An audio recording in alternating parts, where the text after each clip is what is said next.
Bonsoir. Bonsoir DMG, comment vas-tu? Très bien, et toi? Ah, fatiguée. Il y a une histoire que je vais raconter. C'était il y a quelques années. J'ai appelé la jeune fille Aurélia et le garçon dans l'histoire. Je veux l'appeler Jean. Donc Aurélia a rencontré Jean sur les bancs de l'école, c'est-à-dire en terminale. Elle a eu son bac, elle allait apprendre en France, lui aussi, mais ils n'étaient pas dans la même ville. Elle était par exemple à Paris et lui, il était à Montpellier, donc ils se voyaient tous les week-ends et tout ça. C'était vraiment un amour puissant, hein. Ils s'aimaient énormément. Ils étaient fusionnels et tout ça. Mais c'est vrai que Jean était vraiment très, très possessif, hein. C'était le genre qui ne voulait pas que ça, elle sorte, qu'elle fréquente des gens, qu'elle ait des amis. Il voulait simplement elle soit entièrement à lui, qu'elle fasse fac maison et que le week-end, elle vienne le voir. Donc, au bout de 4 ans, Aurélia, elle aussi, elle était lassée de la relation parce que c'était le seul homme qu'elle avait connu, donc elle voulait quand même connaître quelqu'un d'autre. Elle voulait... Oh, merci, envoyez-moi aussi les cadeaux. Mon Dieu, envoyez-moi aussi les cadeaux. Donc, elle aimait beaucoup le garçon, mais elle s'est rendue compte qu'à un moment donné, il étouffait, qu'elle voulait vivre autre chose. Elle avait connu que ce garçon-là. Elle voulait aussi, elle s'est dit, bon, c'est ma jeunesse aussi, que quand même que je rencontre d'autres gars, d'autres relations. Et elle en a parlé franchement avec Jean, que Jean, là où tu me vois là, moi vraiment, ça fait 5 ans qu'on a une relation intense, fusionnelle, exclusive. Et moi, je ne suis plus heureuse. J'ai envie de vivre autre chose, de connaître autre chose sans vraiment vouloir te manquer de respect, vraiment, et tout ça là. Donc, quand Aurélia prend maintenant cette distance, Jean est tellement désarçonné qu'il rentre au pays. Il rentre au Gabon, il est triste, il en parle à sa famille, puis surtout que toute sa famille... Ah, le cœur là, c'est pour moi. Ah, tout est pour DMG. En plus, il est tellement beau, DMG, mon Dieu. Il est tellement mignon. C'est pourquoi vous l'envoyez des cadeaux. Moi, vous ne m'envoyez rien. C'est pas grave. Merci, merci, merci. Donc, il va maintenant à Libreville, il rentre au Gabon et tout ça. Il parle avec sa famille et tout, et tout, et tout. Et il rentre, il continue à appeler maintenant Aurélia. Il commence à la menacer. Si tu ne reviens pas, si tu ne viens pas vers moi, je vais me faire du mal, je vais me suicider, je vais te faire ceci, je vais te faire cela. Donc, le gars n'arrête pas maintenant de rentrer maintenant dans un chantage affectif. Il commence à déprimer. Même ses amis disent que on ne reconnaît plus Jean, il va maintenant sombre. Tout ça, c'est à cause d'Aurélia, parce qu'elle a quitté, parce que elle a abandonné alors qu'il était tellement amoureux d'elle et tout ça là. Donc, il lui fait vraiment une crise un week-end. Il dit, je vais finir avec ma vie, je vais me suicider, j'en ai marre, j'en ai marre, j'en ai marre, j'en ai marre, j'en ai marre. Elle ne prend pas ça au sérieux, donc elle lui dit, écoute, moi je serai avec mes copines là, quand je rentre, je te parle. Et déjà, sache même que depuis que toi et moi on s'est séparés là, je ne sors avec personne. Il faut suivre le détail de l'histoire. Je ne sors avec personne, donc vraiment je ne comprends pas pourquoi tu m'accuses, j'ai juste besoin d'être libre, de réfléchir par moi-même et tout ça. Donc, elle sort et quand elle revient à 5 heures du matin de son groove, elle appelle. C'est la... c'est le SAMU qui décroche. Tu sais qu'en France, c'est le SAMU qui décroche, quoi. Elle dit, quoi? Qu'est-ce qui se passe? Ils disent, non, non, non, on est en train d'emmener à l'hôpital. Dites à l'hôpital, si vous pouvez, vous venez. Donc, elle crie, elle hurle. Et quand elle va à l'hôpital, elle se rend compte que le garçon, Jean, s'est suicidé. Il a fait tentative, il s'est suicidé. Il est mort. Il s'est suicidé, il est mort. Tout le monde la juge, tout le monde crie sur elle, les amis de Jean, la famille de Jean, tout le monde lui fait un tollé au point où elle-même tombe dans une dépression nerveuse. Elle tombe dans une dépression nerveuse au point où elle ne rêve plus, elle ne mange plus, elle perd vraiment les pédales en fait. Et elle décide d'aller quand même aller à la tombe de son ex quand elle arrive au Gabon pour aller quand même le saluer. C'est là où l'histoire commence. Quand elle décide d'aller voir là où son ex a enterré, la, sa belle famille dit, ah, on va te montrer là où il est enterré, voilà, et tout ça, là, voilà même là où il est, et tout ça, c'est là où il se trouve, voilà son cercueil et tout ça, là. On va bientôt mettre le ciment, on va bientôt faire le mausolée, on va bientôt vraiment faire un truc grandiose qui lui ressemble et tout ça, là. Quand elle va là-bas, elle se met à genoux, elle prie, elle pleure, elle pleure, elle pleure. Subio, DMG, elle se lève, elle rentre chez elle. À partir de là, ses problèmes commencent. À partir de là, ses problèmes commencent. Quand elle dort, elle voit maintenant son ex là qui vient pour la violer, il vient pour la frapper. À des moments là, elle est même à la douche, elle voit comment qu'elle lui tire les cheveux, la griffe.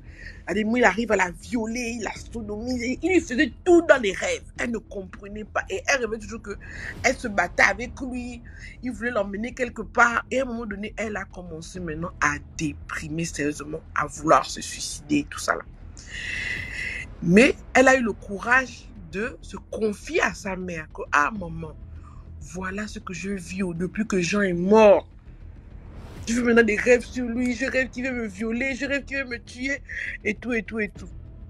Donc, ils vont d'abord consulter, on dit, ah non, Jean est parti avec la colère. Il faut faire un sacrifice, peut-être quand tu vas faire le sacrifice, il va se calmer. Donc, elle va voir la mère de Jean que non, comme est-ce que je peux participer aux travaux du mausolée de Jean? Ah, je ne sais pas, parce que nous aussi, on voulait montrer faire monter le toit et tout ça là. Il a cassé, la nuit, on est revenu, tout était cassé. On ne sait pas pourquoi il est en colère, tout ça, c'est ta faute, tu veux même plus te voir dans ma maison et tout ça. Oh! La pauvre fille est désespérée. Elle va encore voir, sa mère et elle vont encore voir un autre féticheur. Ça, le féticheur leur dit que, mais Jean n'est pas mort parce qu'il s'est suicidé.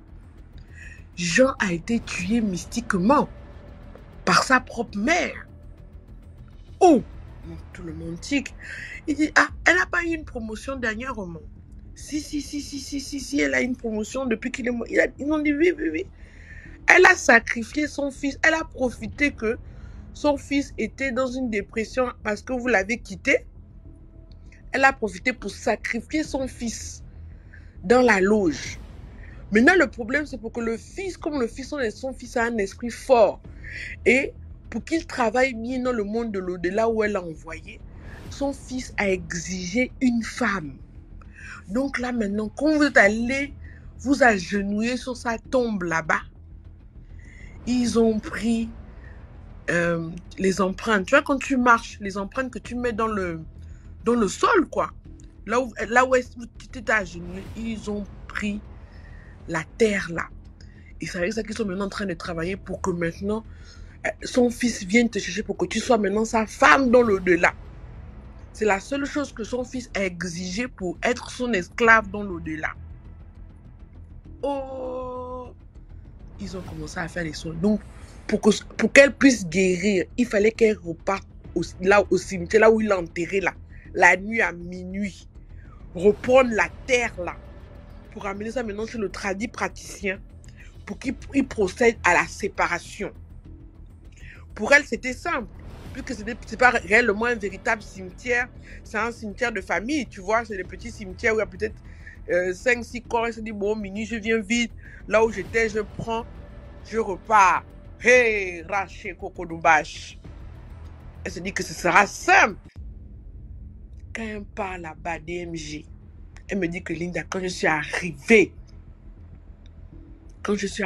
là-bas pour aller prendre la terre, je tombe carrément nez à nez avec la mer. Et la mer mesurait carrément 2,50 m. Je tombe sur elle comme ça là. Elle était la géante.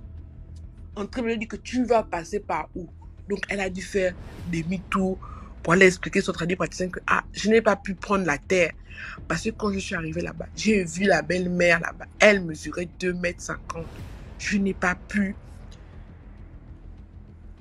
pu passer, j'ai eu peur. Notre président a dit que, moi je pensais que le cimetière était simple. Ok, je vais maintenant t'accompagner, je vais partir avec toi. Donc maintenant, mais c'est toi qui dois prendre la terre. Donc le Gangal est parti avec elle. Quand ils sont arrivés là-bas, même scénario, la mère qui était là-bas, 2,50 m, vous passez par où? Donc, le Nganga, lui, il a commencé maintenant à parler avec elle, à lui envoyer le citron. En tout cas, il envoyait des plantes, des herbes, lui jetait ça. Donc, c'était maintenant combat spirituel entre la mère et puis le Nganga. Pendant que les deux sont en train de se battre comme ça, la fille court. Elle va maintenant prendre la terre. Quand elle revient comme ça, le Nganga est toujours en train de se battre. Il dit, mon Dieu, elle est venue, elle n'est pas seule, elle a amené ces gens de la loge et tout et tout. Va chez moi, va chercher telle chose, tu reviens. La fille a dit, quoi? Je vais ramener quoi? Il fallait qu'elle ramène, une peau, voilà, une peau de moussingi, je ne sais pas quoi. C'est la peau d'un animal, c'est la peau comme d'un écureuil en fait. C'est la peau d'un écureuil que les gens utilisent ici, qu'on appelle moussingi. Donc elle court chez le Nganga. Elle fouille, elle demande à la femme du Nganga, on lui donne la peau de moussingi là. Elle revient, elle donne son Nganga. Elle dit que Linda, c'est pas, on a dit devant mes yeux. Quand le Nganga a seulement pris la peau de moussingi là, et lui et la femme, ils ont disparu sous mes yeux. Ils se sont volatilisés. Quand elle a vu ça, elle n'a même plus demandé son reste. Elle a fui, elle est repartie attendre le Nganga chez lui.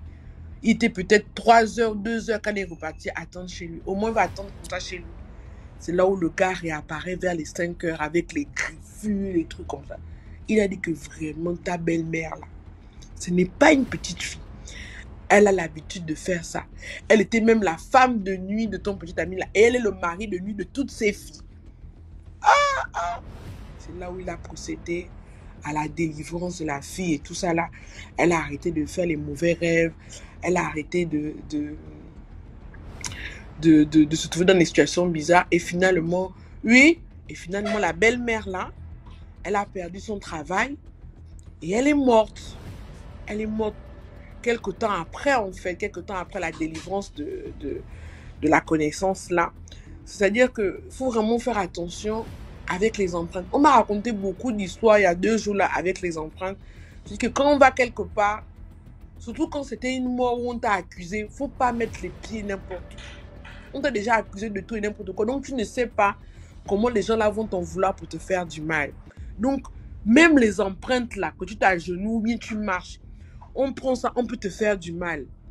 Soyons vraiment dans la prière et dans la concentration. Le mal vient de partout. Tant qu'on va vivre, on va toujours entendre de nouvelles histoires.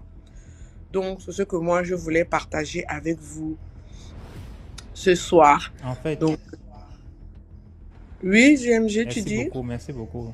Voilà, Merci c'est beaucoup. seulement Sur ça. les empreintes, justement, quand on parle souvent de on a mis un truc devant ta porte là, c'est parce que justement, on sait que tu marches, tu passes par là pour aller chez toi. Donc, si on veut te prendre, c'est devant ta porte qu'on va te prendre.